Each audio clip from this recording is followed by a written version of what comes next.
जी महाराज के चरणों में कोट कोट प्रणाम। सत्संग में उपस्थित सभी गुरु भाई गुरु प्रेमियों को प्यार भरा सारा सप्रेम जय। तीन लोक नौ खंड में गुरु से बड़ा न कोई, करता करे न करे सके, गुरु करे सो। प्रेमियों, अभी आपने सत्संग सुना, सब तरह की बातें आपको बताई गई। अब आप अपने जीवन में उतारो तो फिर काम बन जाए, क्योंकि एक सत्संग नहीं अनेकों सत्संग आप लोगों ने सुन लिए, लेकिन ये विचार करो कि मेरे हृदय में कुछ परिवर्तन हुआ कि नहीं हुआ। बात तो यहीं पे है। तो प्रेमियों, एक दो लाइन की प्रार्थना अपन गाएंगे, उसके बाद में थोड़ा सुनते सुनते वो हो जाते हैं ना, तो थोड़ा रेस्ट ले लो। कि भजन करो मस्त जवानी में, बुढ़ापा किसने देखा है। भजन करो मस्त जवानी में, बुढ़ापा किसने देखा है। भजन करो मस्त जवानी में, बुढ़ापा किसने देखा है। भजन करो मस्त जवानी में, बुढ़ापा किसने देखा है।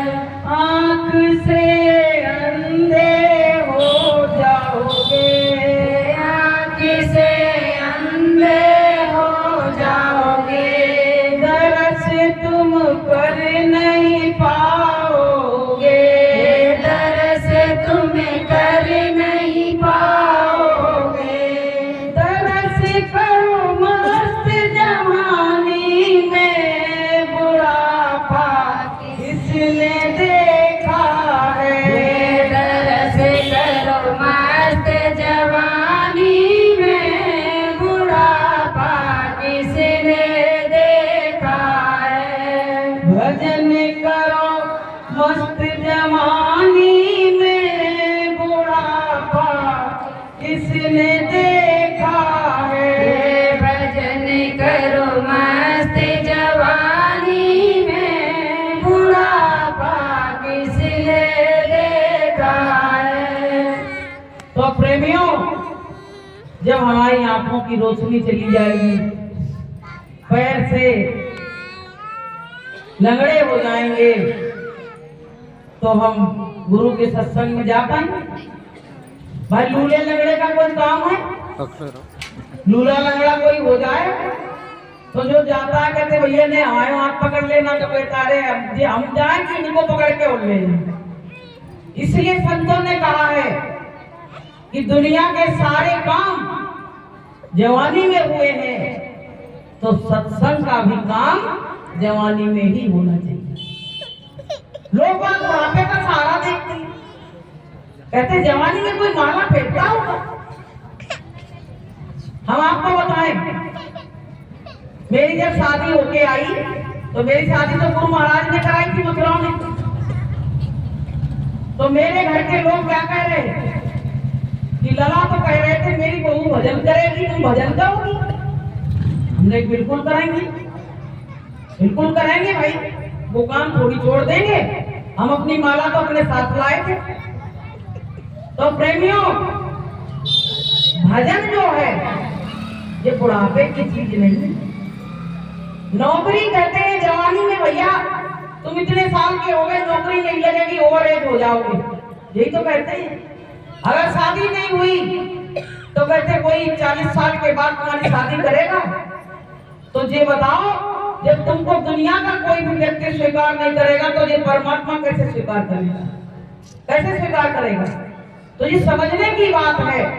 तो प्रेमी भाई बहनों, ये मानव जीवन हमको बड़े भाग्य से मिला कि बड़ी कीमत ये नर्तन की और बड़ी मुश्किल से मिलता है और गवाओ मत इसे प्यारे खुदा का दिल दहलता।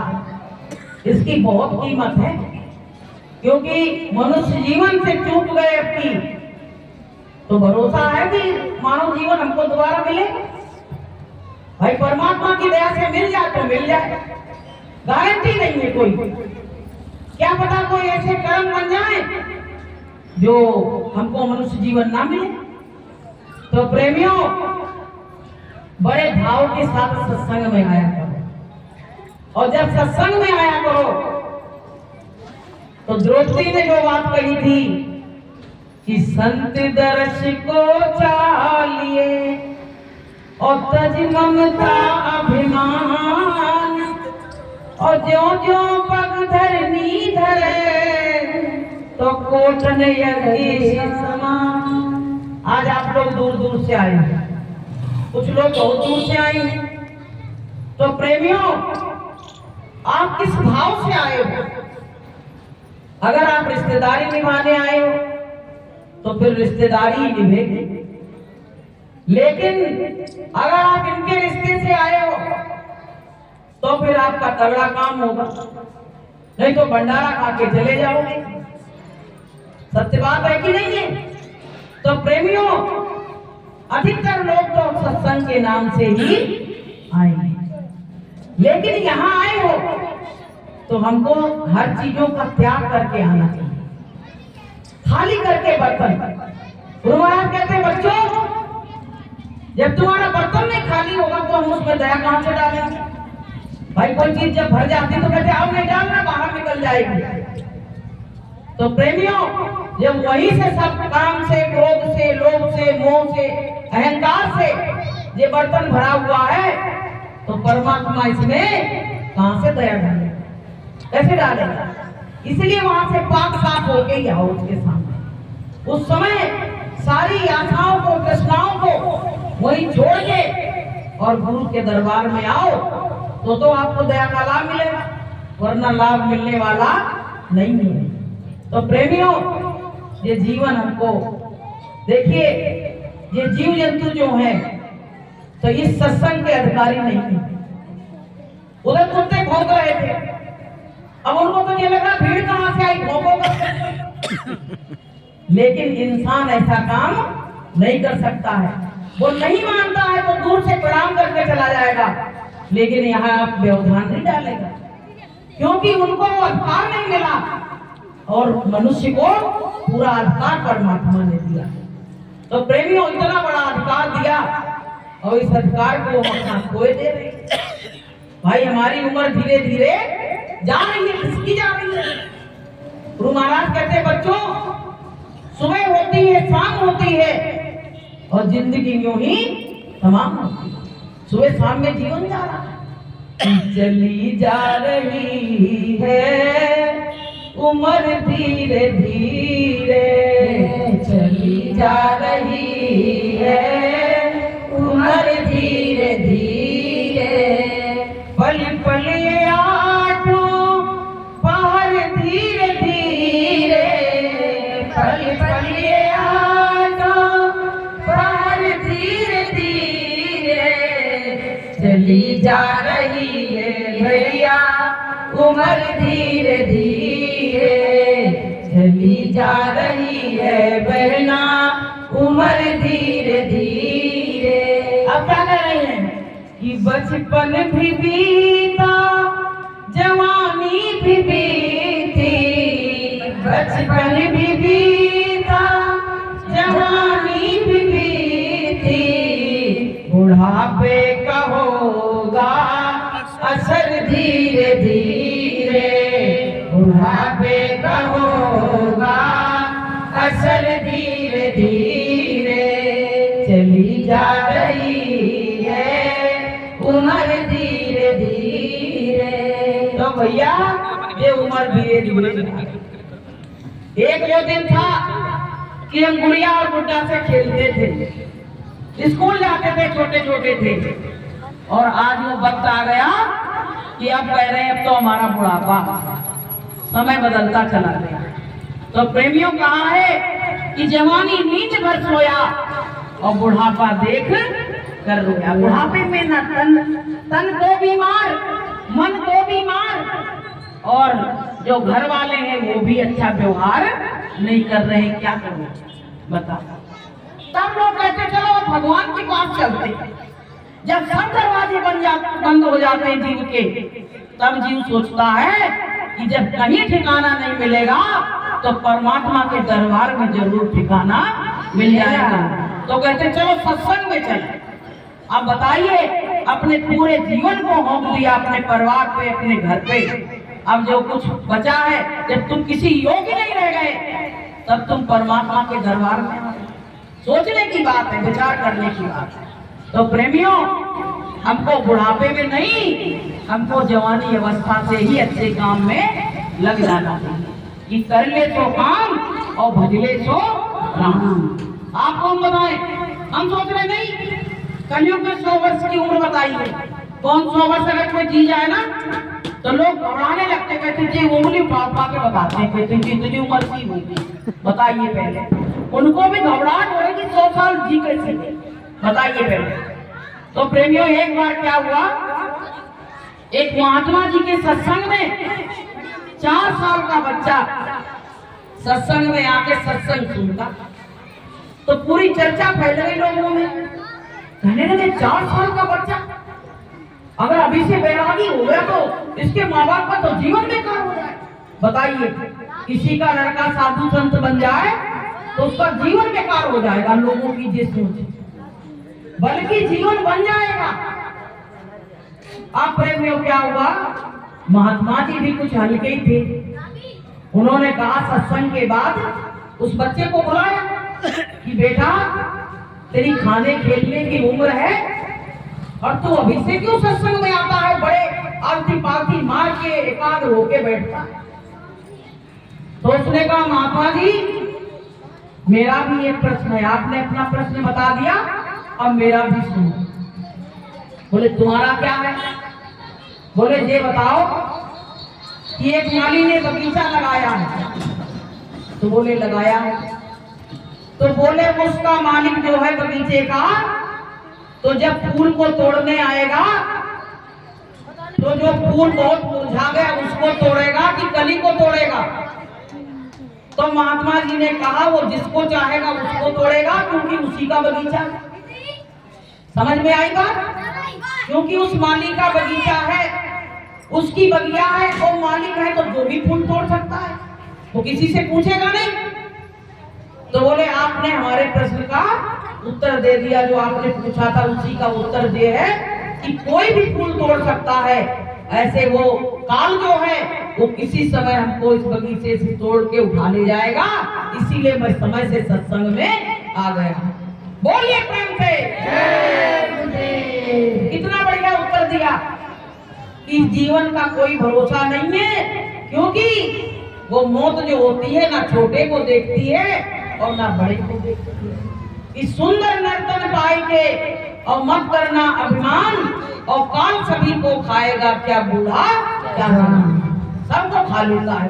उसको तो चाहिए खाने के लिए, क्योंकि 1.25 लाख पैदा करता है और 1 लाख जीवों का रोज आहार करता है। बताइए इसका पेट कितना बड़ा, कितना बड़ा पेट है कि 1 लाख खा जाता है और 1.25 लाख की उत्पत्ति कर देता है। 1 लाख जीव करे आहार, 1 लाख जीवों का आहार करता है। तो प्रेमियों, ये जीवन पता नहीं कब चला जाए। कि नर्तन बारंबार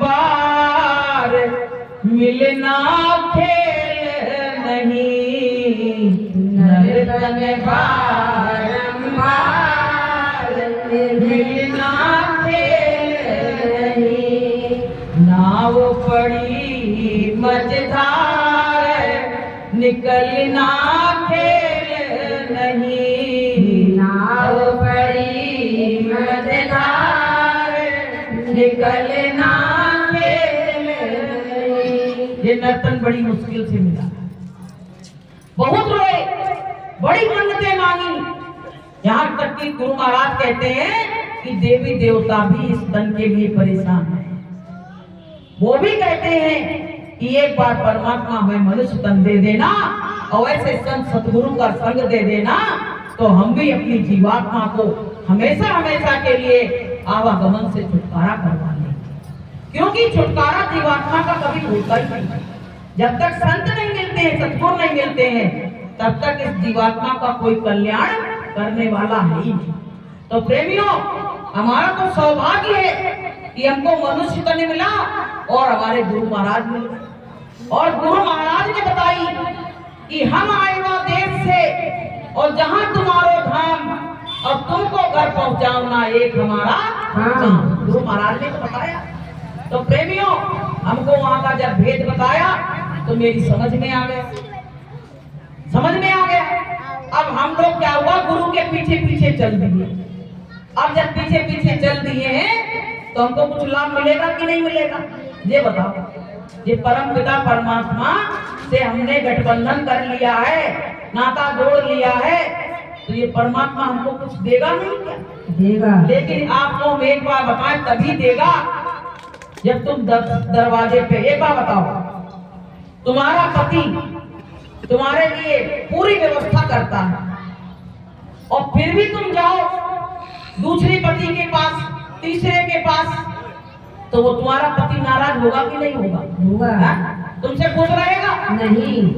तो जब गुरु महाराज ने कह दिया बच्चों तुम सुमरन ध्यान भजन करो, सुमरन ध्यान भजन वो कल्प वृक्ष है कि इसको जो करेगा तो उसकी सभी मनोकामना यहाँ इस लोक की और परलोक की सभी मनोकामना पूरी हो जाएंगी। बोलिए प्रेम से जय। हमको दर दर भटकना चाहिए। अब ये माताएं मैंने पता क्या कहती है कि संकटिया खवा दो तो बिल्कुल कल्याण हो जाए। बताइए संकटिया। अब बताओ, तुमने ला के खोआ पेड़ा बनाए और संकटियां खवा दी तो उससे कल्याण हो जाएगा? इतनी जल्दी कल्याण अगर होता तो लोगों के तो खोआ की दुकानें पूरी पूरी दुकानें चट कर जाए, तो कहें तो खुश हो जाए संकटिया में। प्रेमियों, ये तुम्हारी अज्ञानता तुमको गुरु महाराज के रास्ते से रोक रही है। क्योंकि अगर तुम 10 दरवाजे पे जाओगे, जैसे आपको हम बताएं कि जब कुत्ता कोई पालतू होता है तो उसका मालिक उसकी व्यवस्था करता है कि नहीं करता है? पूरी व्यवस्था करता है ना। उस पे डॉग्स के जो फ्रूट्स वगैरह आते हैं, जो उसकी वो मेवा वगैरह आती है, क्या ड्राई फ्रूट वगैरह, सब मालिक ला के रखता है मेरी डॉगी के लिए। बताइए, लेकिन जो सड़क पे कुत्ते घूम रहे हैं उनकी व्यवस्था कोई करता है? नहीं। उनको तो सूखी रोटी भी मिलना मुश्किल है। तो बताइए, 2 तरह के कुत्ते होते हैं, एक पालतू और एक होता है फालतू। तो प्रेमियों, अगर तुमने गुरुदक्षिणा ले ली और भजन करने लगे तो तुम गुरु महाराज के पालतू कुत्ते बन गए। कौन बन गए? गुरु महाराज के पट्टा वाले, जो पट्टा डाल देते हैं, कहते मेरा पालतू डॉगी है, इसको हाथ नहीं लगाना।